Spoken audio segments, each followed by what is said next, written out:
The N. Translated by Bhikkhu Sujato. Suttacentral.net. Long Discourses 3. With Ambattha, the section on Pokkharasati, the Brahmin student Ambattha, the supremacy of the aristocrats' knowledge and conduct 4 drains. Being like the sages of the past, seeing the 2 marks, Pokkharasati visits the Buddha. Pokkharasati declares himself a lay follower, so I have heard.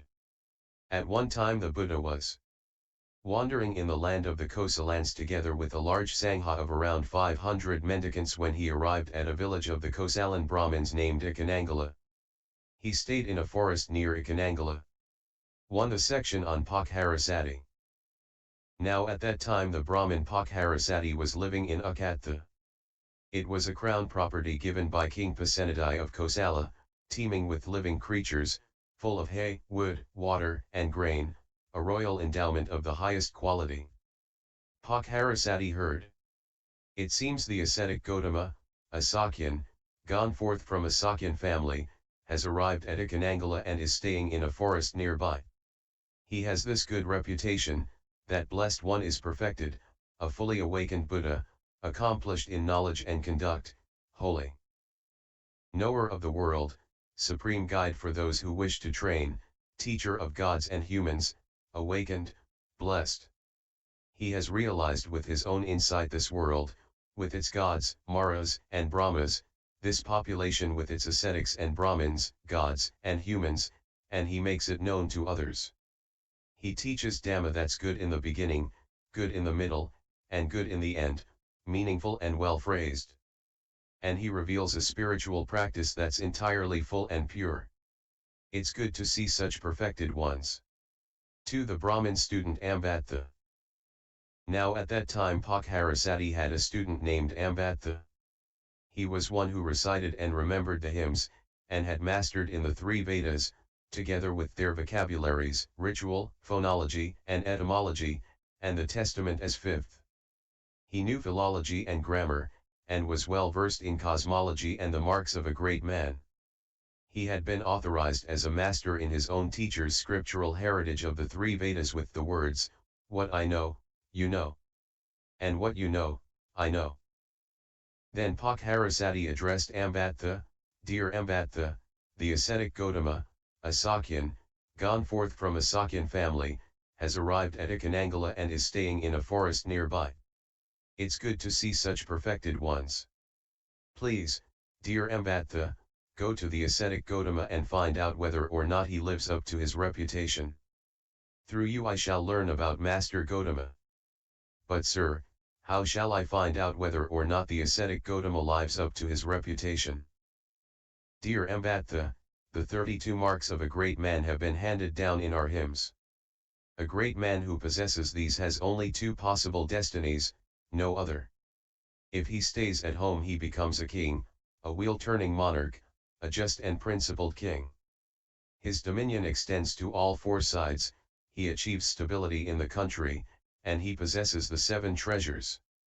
He has the following 7 treasures, the wheel, the elephant, the horse, the jewel, the woman, the treasurer, and the counselor as the 7th treasure. He has over 1,000 sons who are valiant and heroic, crushing the armies of his enemies. After conquering this land girt by sea, he reigns by principle, without rod or sword.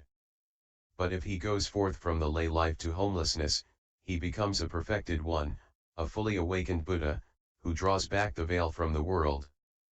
But, dear Ambattha, I am the one who gives the hymns, and you are the one who receives them." "Yes, sir," replied Ambattha. He got up from his seat, bowed, and respectfully circled Pokkharasati, keeping him to his right. He mounted a mare-drawn chariot and, together with several students, set out for the forest near Icchanangala. He went by carriage as far as the terrain allowed, then descended and entered the monastery on foot. At that time several mendicants were walking meditation in the open air.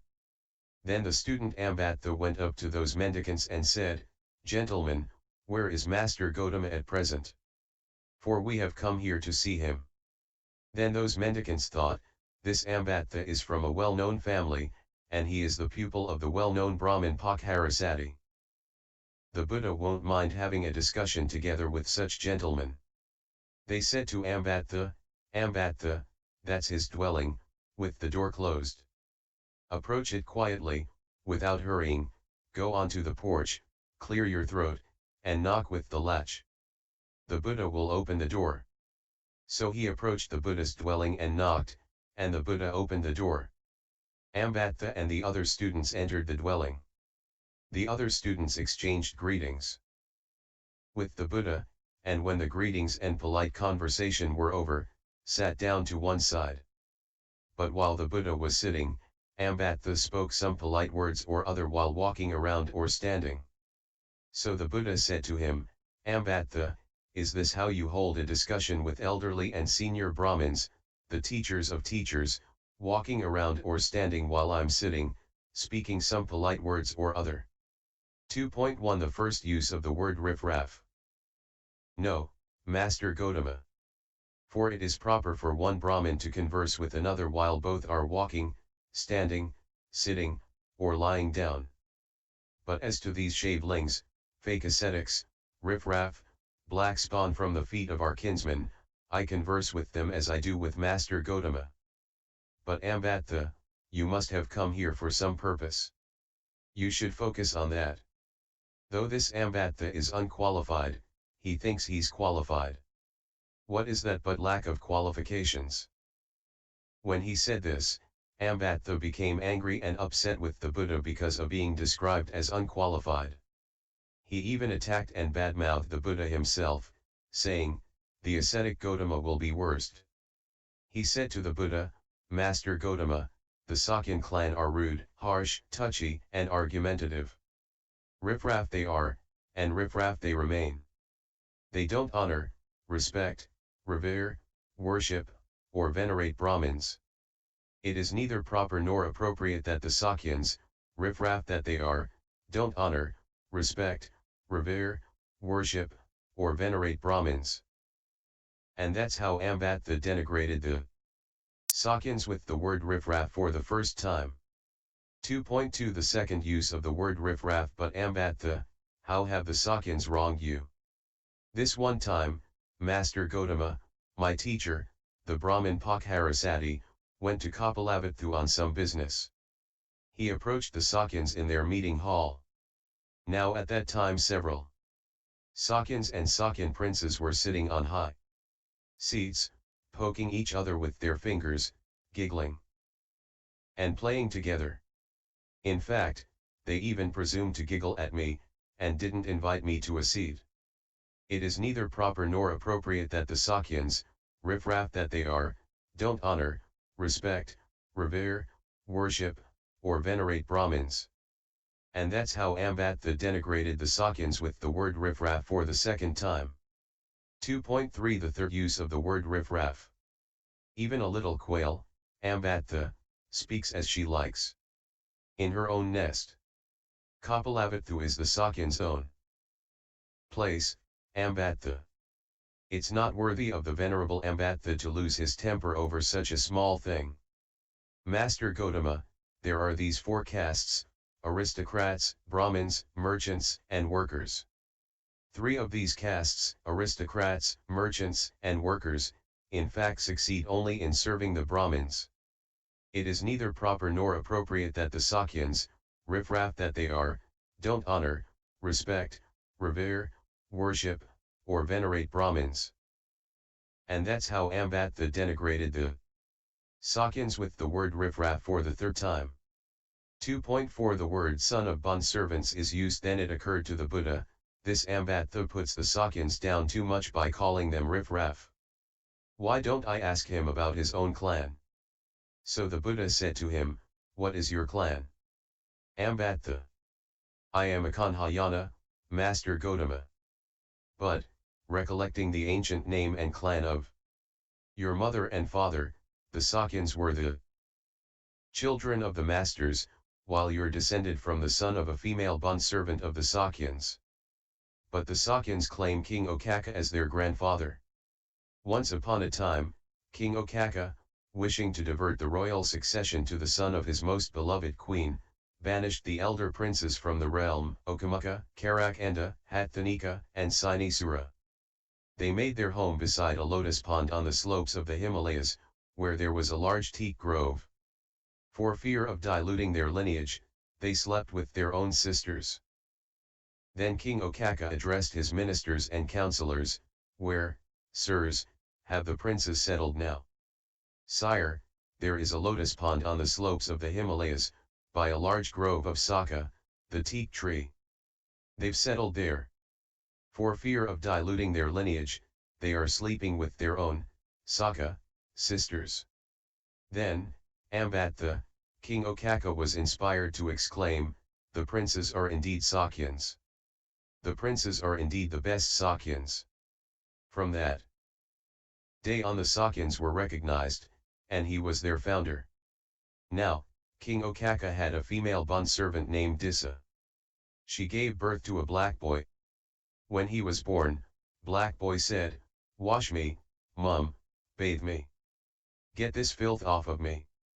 I will be useful for you." Whereas these days when people see goblins they know them as goblins, in those days they knew goblins as black boys. They said, "He spoke as soon as he was born, a black boy is born. A goblin is born." From that day on the Kanhayanas were recognized, and he was their founder.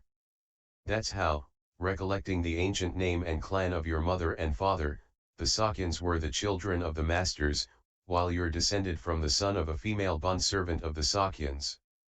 When he said this, those students said to him, "Master Gautama, please don't put Ambattha down too much by calling him the son of a bondservant. He's well born, a gentleman, learned, a good speaker, and astute. He's capable of having a dialogue with Master Gautama about this." So the Buddha said to them, "Well, students, if you think that Ambattha is ill-born, not a gentleman, uneducated, a poor speaker, witless, and not capable of having a dialogue with me about this, then leave him aside and you can have a dialogue with me. But if you think that he's well-born, a gentleman, learned, a good speaker, astute, and capable of having a dialogue with me about this, then you should stand aside and let him have a dialogue with me. He is capable of having a dialogue. We will be silent, and let Ambattha have a dialogue with Master Gautama." So the Buddha said to Ambattha, "Well, Ambattha, there's a legitimate question that comes up. You won't like it, but you ought to answer anyway. If you don't answer, but dodge the issue, remain silent, or simply leave, your head will explode into 7 pieces right here. What do you think, Ambattha? According to what you have heard from elderly and senior Brahmins, the teachers of teachers, what is the origin of the Kanhayanas, and who is their founder?" When he said this, Ambattha kept silent. For a second time, the Buddha put the question, and for a second time Ambattha kept silent. So the Buddha said to him, "Answer now, Ambattha. Now is not the time for silence." If someone fails to answer a legitimate question when asked 3 times by the Buddha, their head explodes into 7 pieces there and then. Now at that time the spirit Vajrapani, holding a massive iron spear, burning, blazing, and glowing, stood in the sky above Ambattha, thinking, "If this Ambattha doesn't answer when asked a 3rd time, I'll blow his head into 7 pieces there and then." And both the Buddha and Ambattha could see Vajrapani. Ambattha was terrified, shocked, and awestruck. Looking to the Buddha for shelter, protection, and refuge, he sat down close by the Buddha and said, "What did you say? Please repeat the question." "What do you think, Ambattha? According to what you have heard from elderly and senior Brahmins, the teachers of teachers, what is the origin of the Kanhayanas, and who is their founder?" "I have heard, Master Gautama, that it is just as you say. That's the origin of the Kanhayanas, and that's who their founder is." 2.5 The discussion of Ambattha's heritage. When he said this, those students made an uproar. It turns out Ambattha is ill-born, not a gentleman, son of a Sakyan bondservant, and that the Sakyans are sons of his masters. And it seems that the ascetic Gautama spoke only the truth, though we presume to rebuke him. Then it occurred to the Buddha, these students put Ambattha down too much by calling him the son of a bondservant. Why don't I get him out of this? So the Buddha said to the students, students, please don't put Ambattha down too much by calling him the son of a bondservant. That black boy was an eminent sage. He went to a southern country and memorized the prime spell. Then he approached King Ukkattha and asked for the hand of his daughter Madarapai. The king said to him, who the hell is the son of a bondservant to ask for the hand of my daughter? Angry and upset, he fastened a razor-tipped arrow. But he wasn't able to either shoot it or to relax it. Then the ministers and counselors approached the sage black boy and said, spare the king, sir, spare him. The king will be safe. But if he shoots the arrow downwards, there will be an earthquake across the entire realm. Spare the king, sir, and spare the country. Both king and country will be safe. But if he shoots the arrow upwards, there will be no rain in the entire realm for 7 years. Spare the king, sir, spare the country, and let there be rain. Both king and country will be safe, and the rain will fall. And if the king aims the arrow at the crown prince, he will be safe and untouched. So the ministers said to Ukkattha, Ukkattha must aim the arrow at the crown prince. He will be safe and untouched. So King Ukkattha aimed the arrow at the crown prince. And he was safe and untouched. Then the king was terrified, shocked, and awestruck. Scared by the prime punishment, he gave the hand of his daughter Madarapai. Students, please don't put Ambattha down too much by calling him the son of a bondservant. That black boy was an eminent sage. 3. The supremacy of the aristocrats. Then the Buddha addressed Ambattha, what do you think, Ambattha? Suppose an aristocrat boy was to sleep with a Brahmin girl, and they had a son. Would he receive a seat and water from the Brahmins? He would, Master Gautama. And would the Brahmins feed him at an offering of food for ancestors, an offering of a dish of milk rice, a sacrifice, or a feast for guests? They would. And would the Brahmins teach him the hymns? Or not? They would. And would he be kept from the women or not? He would not. And would the aristocrats anoint him as king? No, Master Gautama. Why is that? Because his maternity is unsuitable. What do you think, Ambattha? Suppose a Brahmin boy was to sleep with an aristocrat girl, and they had a son. Would he receive a seat and water from the Brahmins? He would, Master Gautama. And would the Brahmins feed him at an offering of food for ancestors, an offering of a dish of milk rice, a sacrifice, or a feast for guests? They would. And would the Brahmins teach him the hymns? Or not? They would. And would he be kept from the women or not? He would not. And would the aristocrats anoint him as king? No, Master Gautama. Why is that? Because his paternity is unsuitable. And so, Ambattha, the aristocrats are superior and the Brahmins inferior, whether comparing women with women or men with men. What do you think, Ambattha?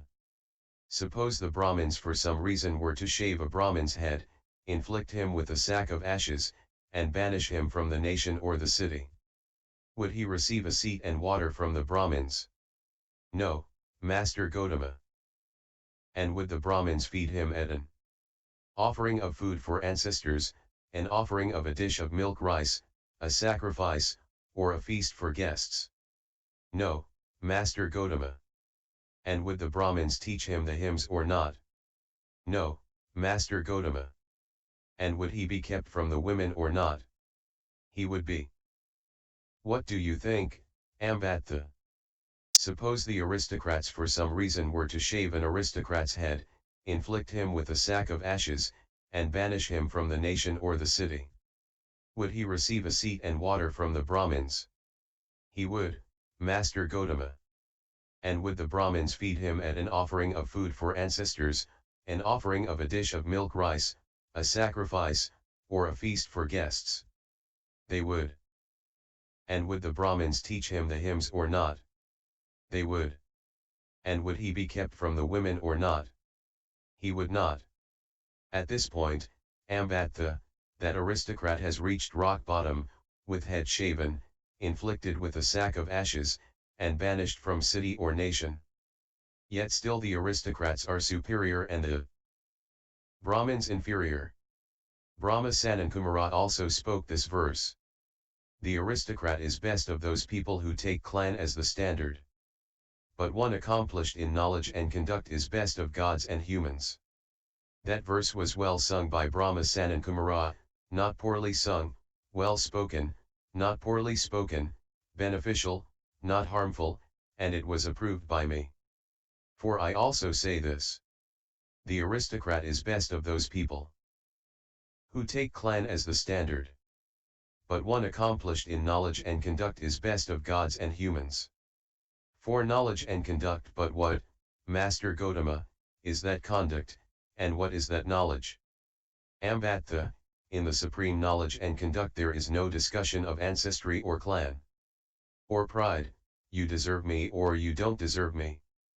Wherever there is giving and taking in marriage there is such discussion. Whoever is attached to questions of ancestry or clan or pride, or to giving and taking in marriage, is far from the supreme knowledge and conduct. The realization of supreme knowledge and conduct occurs when you've given up such things. But what, Master Gotama, is that conduct, and what is that knowledge? Ambattha, it's when a realized one arises in the world, perfected, a fully awakened Buddha, accomplished in knowledge and conduct, holy. Knower of the world, supreme guide for those who wish to train, teacher of gods and humans, awakened, blessed. He has realized with his own insight this world, with its gods, maras, and brahmas, this population with its ascetics and brahmins, gods, and humans, and he makes it known to others. He teaches Dhamma that's good in the beginning, good in the middle, and good in the end, meaningful and well phrased. And he reveals a spiritual practice that's entirely full and pure. A householder hears that teaching, or a householder's child, or someone reborn in some clan. They gain faith in the realized one, and reflect. Quite secluded from sensual pleasures, secluded from unskillful qualities, they enter and remain in the first absorption. This pertains to their conduct. Furthermore, as the placing of the mind and keeping it connected are stilled, a mendicant enters and remains in the second absorption. This pertains to their conduct. Furthermore, with the fading away of rapture, they enter and remain in the third absorption. This pertains to their conduct. Furthermore, giving up pleasure and pain, and ending former happiness and sadness, they enter and remain in the fourth absorption. This pertains to their conduct. This is that conduct. When their mind has become immersed in samadhi like this, purified, bright, flawless, rid of corruptions, pliable, workable, steady, and imperturbable, they extend it and project it toward knowledge and vision. This pertains to their knowledge. They understand, there is no return to any state of existence. This pertains to their knowledge. This is that knowledge. This mendicant is said to be accomplished in knowledge, and also accomplished in conduct, and also accomplished in knowledge and conduct. And, Ambattha, there is no accomplishment in knowledge and conduct that is better or finer than this. 4 drains. There are these 4 drains that affect this supreme knowledge and conduct. What 4? Firstly, take some ascetic or Brahmin who, not managing to obtain this supreme knowledge and conduct, plunges into a wilderness region carrying their stuff with a shoulder pole, thinking they will get by eating fallen fruit. In fact, they succeed only in serving someone accomplished in knowledge and conduct. This is the first drain that affects the supreme knowledge and conduct. Furthermore, take some ascetic or Brahmin who, not managing to obtain this supreme knowledge and conduct or to get by eating fallen fruit, plunges into a wilderness region carrying a spade and basket, thinking they will get by eating tubers and fruit. In fact they succeed only in serving someone accomplished in knowledge and conduct. This is the second drain that affects the supreme knowledge and conduct. Furthermore, take some ascetic or Brahmin who, not managing to obtain this supreme knowledge and conduct, or to get by eating fallen fruit, or to get by eating tubers and fruit, sets up a fire chamber in the neighborhood of a village or town and dwells there serving the sacred flame. In fact they succeed only in serving someone accomplished in knowledge and conduct. This is the third drain that affects the supreme knowledge and conduct.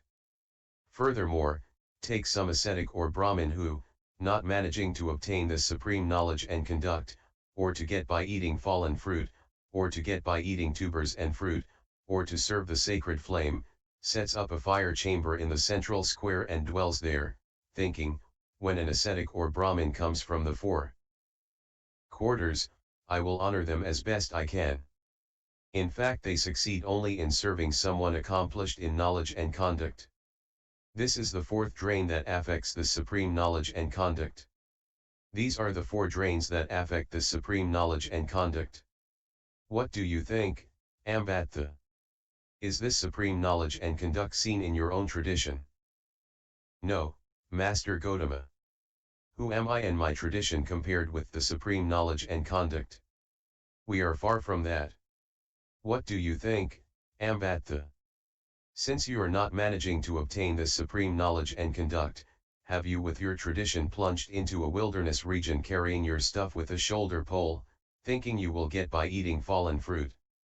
No, Master Gautama. What do you think, Ambattha?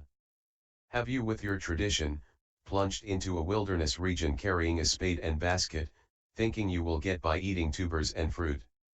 No, Master Gautama. What do you think, Ambattha? Have you with your tradition, set up a fire chamber in the neighborhood of a village or town and dwelt there serving the sacred flame? No, Master Gautama. What do you think, Ambattha? Have you with your tradition, set up a fire chamber in the central square and dwelt there, thinking, when an ascetic or Brahmin comes from the four quarters, I will honor them as best I can? No, Master Gautama. So you with your tradition are not only inferior to the supreme knowledge and conduct, you are even inferior to the four drains that affect the supreme knowledge and conduct. But you have been told this by your teacher, the Brahmin. Pokkharasati, who are these shavelings, fake ascetics, riffraff, black spawn from the feet of our kinsmen compared with conversation with the Brahmins of the three knowledges? Yet he himself has not even fulfilled one of the drains. See, Ambattha, how your teacher Pokkharasati has wronged you. 6. Being like the sages of the past, but Pokkharasati lives off an endowment provided by King Pasenadi of Kosala. But the king won't even grant him an audience face to face. When he consults, he does so behind a curtain. Why wouldn't the king grant a face-to-face audience with someone who'd receive his legitimate presentation of food? See, Ambattha, how your teacher Pokkharasati has wronged you. What do you think, Ambattha? Suppose King Pasenadi was holding consultations with warrior chiefs or chieftains while sitting on an elephant's neck or on horseback, or while standing on the mat in a chariot. And suppose he'd get down from that place and stand aside. Then along would come a worker or their bond servant, who'd stand in the same place and continue the consultation. This is what King Pasenadi says, and this too is what the king says. Though he spoke the king's words and gave the king's advice, does that qualify him to be the king or the king's minister? No, Master Gautama. In the same way, Ambattha, the Brahmin seers of the past were Athaka, Vamaka, Vamadeva, Vesamita, Yamadagi, Angiraza, Bharadvaha, Vasetha, Kasapa, and Bhagava. They were the authors and propagators of the hymns. Their hymnal was sung and propagated and compiled in ancient times, and these days, Brahmins continue to sing and chant it, chanting what was chanted and teaching what was taught. You might imagine that, since you've learned their hymns by heart in your own tradition, that makes you a hermit or someone on the path to becoming a hermit. But that is not possible. What do you think, Ambattha? According to what you have heard from elderly and senior Brahmins, the teachers of teachers, did those Brahmin hermits of the past, nicely bathed and anointed, with hair and beard dressed, bedecked with jewels, earrings, and bracelets, dressed in white, amuse themselves, supplied and provided with the 5 kinds of sensual stimulation, like you do today in your tradition? No, Master Gotama. Did they eat boiled fine rice, garnished with clean meat, with the dark grains picked out, served with many soups and sauces, like you do today in your tradition? No, Master Gotama. Did they amuse themselves with girls wearing thongs that show off their curves, like you do today in your tradition? No, Master Gotama. Did they drive about in chariots drawn by mares with plaited manes, whipping and lashing them onward with long goads, like you do today in your tradition? No, Master Gotama. Did they get men with long swords to guard them in fortresses with moats dug and barriers in place, like you do today in your tradition? No, Master Gotama. So, Ambattha, in your own tradition you are neither hermit nor someone on the path to becoming a hermit. Whoever has any doubt or uncertainty about me, let them ask me and I will clear up their doubts with my answer. 7. Seeing the 2 marks. Then the Buddha came out of his dwelling and proceeded to begin walking meditation, and Ambattha did likewise. Then while walking beside the Buddha, Ambattha scrutinized his body for the 32 marks of a great man. He saw all of them except for 2, which he had doubts about, whether the private parts are retracted, and the largeness of the tongue. Then it occurred to the Buddha, this Brahmin student Ambattha sees all the marks except for 2, which he has doubts about, whether the private parts are retracted, and the largeness of the tongue. Then the Buddha used his psychic power to will that Ambattha would see his retracted private parts. And he stuck out his tongue and stroked back and forth on his ear holes and nostrils, and covered his entire forehead with his tongue. Then Ambattha thought, the ascetic Gotama possesses the 32 marks completely, lacking none. He said to the Buddha, well, now, sir, I must go. I have many duties, and much to do. Please, Ambattha, go at your convenience. Then Ambattha mounted his mare-drawn chariot and left. Now at that time the Brahmin Pokkharasati had come out from Ukkattha together with a large group of Brahmins and was sitting in his own park just waiting for Ambattha. Then Ambattha entered the park. He went by carriage as far as the terrain allowed, then descended and approached the Brahmin Pokkharasati on foot. He bowed and sat down to one side, and Pokkharasati said to him, I hope, dear Ambattha, you saw the Master Gotama. I saw him, sir. Well, does he live up to his reputation or not? He does, sir. Master Gotama possesses the 32 marks completely, lacking none. And did you have some discussion with him? I did. And what kind of discussion did you have with him? Then Ambattha informed Pokkharasati of all they had discussed. Then Pokkharasati said to Ambattha, oh, our bloody fake scholar, our fake learned man, who pretends to be proficient in the 3 Vedas. A man who behaves like this ought, when their body breaks up, after death, to be reborn in a place of loss, a bad place, the underworld, hell. It's only because you repeatedly attacked Master Gotama like that that he kept bringing up charges against us. Angry and upset, he kicked Ambattha over, and wanted to go and see the Buddha right away. 8. Pokkharasati visits the Buddha. Then those Brahmins said to Pokkharasati, it's much too late to visit the ascetic Gotama today. You can visit him tomorrow. So Pokkharasati had a variety of delicious foods prepared in his own home. Then he mounted a carriage and, with attendants carrying torches, set out from Ukkattha for the forest near Icchanangala. He went by carriage as far as the terrain allowed, then descended and entered the monastery on foot. He went up to the Buddha and exchanged greetings with him. When the greetings and polite conversation were over, he sat down to one side and said to the Buddha, Master Gotama, has my pupil, the student Ambattha, come here? Yes, he has, Brahmin. And did you have some discussion with him? I did. And what kind of discussion did you have with him? Then the Buddha informed Pokkharasati of all they had discussed. Then Pokkharasati said to the Buddha, Ambattha is a fool, Master Gotama. Please forgive him. May the student Ambattha be happy, Brahmin. Then Pokkharasati scrutinized the Buddha's body for the 32 marks of a great man. He saw all of them except for 2, which he had doubts about, whether the private parts are retracted, and the largeness of the tongue. Then it occurred to the Buddha, Pokkharasati sees all the marks except for 2, which he has doubts about, whether the private parts are retracted, and the largeness of the tongue. Then the Buddha used his psychic power to will that Brahma would see his retracted private parts. And he stuck out his tongue and stroked back and forth on his ear holes and nostrils, and covered his entire forehead with his tongue. Pokkharasati thought, the ascetic Gotama possesses the 32 marks completely, lacking none. He said to the Buddha, would Master Gotama together with the mendicant Sangha please accept today's meal from me? The Buddha consented in silence. Then, knowing that the Buddha had consented, Pokkharasati announced the time to him, it's time, Master Gotama, the meal is ready.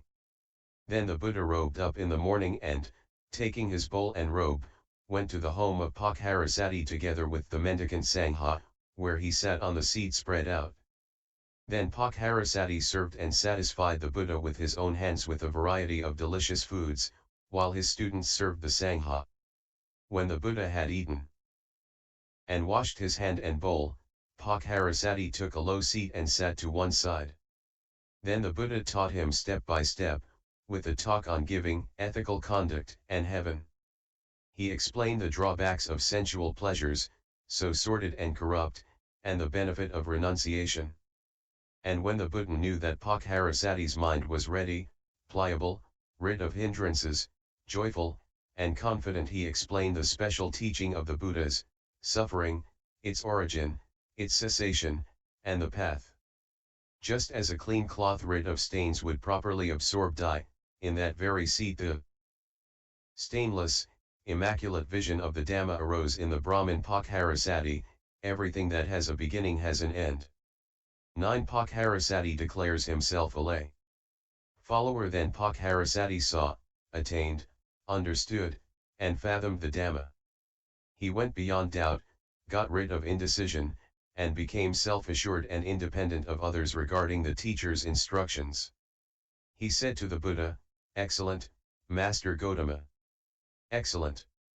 As if he were writing the overturned, or revealing the hidden, or pointing out the path to the lost, or lighting a lamp in the dark so people with good eyes can see what's there, just so has Master Gotama made the teaching clear in many ways.